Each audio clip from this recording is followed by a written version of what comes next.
وہ جگہ چھوڑ دو جہاں تمہارے احساس اور تمہارے الفاظ کی قدر نہ ہو، چاہے وہ پھر کسی کا دل ہو یا گھر۔ اپنے پاس موجود شخص کی قدر کرو، ہو سکتا ہے اسے پانے کے لیے کوئی تڑپتا ہو۔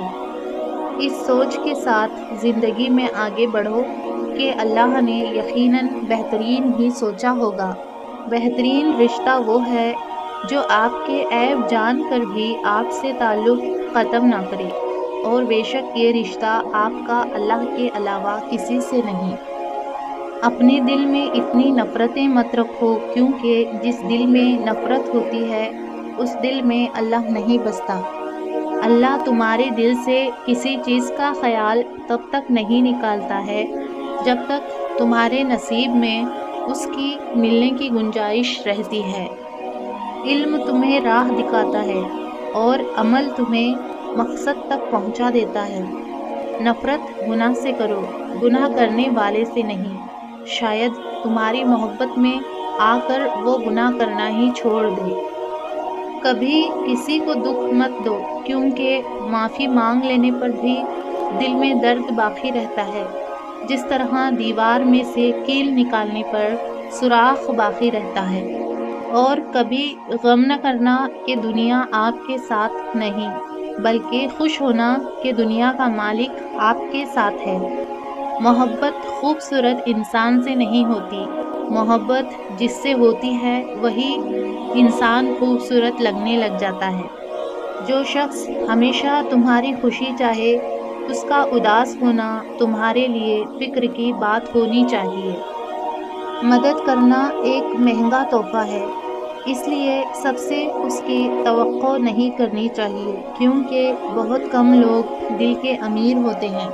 کبھی مشکل میں کسی بزدل سے مشورہ مت لینا، کیونکہ وہ تمہاری بچی ہوئی ہمت کو بھی ختم کر دے گا۔ جب دعا کرتے وقت تمہاری آنکھوں سے آنسو آنے لگے تو سمجھ جانا تمہاری دعا بارگاہ الہی میں قبول ہو چکی ہے۔ جو دعا سے بھی نہیں مل رہا تو سمجھ جاؤ کہ اللہ نے اس سے بہتر آپ کو عطا کرنا ہے۔ طویل دوستی کے لیے 2 چیزوں پر عمل کرو۔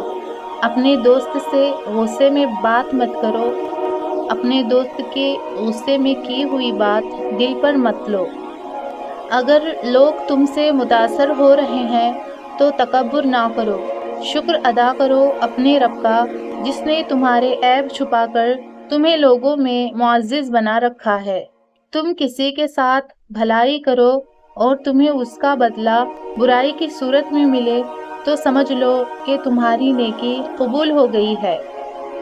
اگر تمہاری آنکھیں خوبصورت ہیں تو تم دنیا سے محبت کرو گے، لیکن اگر تمہاری زبان میں مٹھاس ہے تو دنیا تم سے محبت کرے گی۔ قدر کرو ان کی جو تم سے بنا مطلب کی چاہت کرتے ہیں۔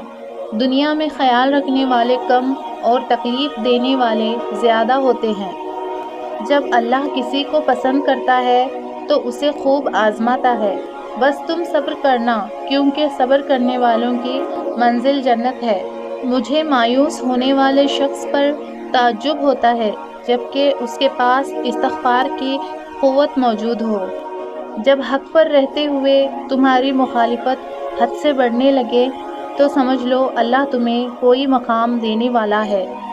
یہ زندگی 2 دن کی ہے، ایک دن تمہارے حق میں اور دوسرے دن تمہارے مخالف۔ جس دن تمہارے حق میں ہو اس دن غرور مت کرنا، اور جس دن تمہارے مخالف ہو اس دن صبر کرنا۔ اس شخص کو کبھی مت گنوانا جس کے دل میں تمہارے لیے محبت، عزت، فکر اور چاہت ہو۔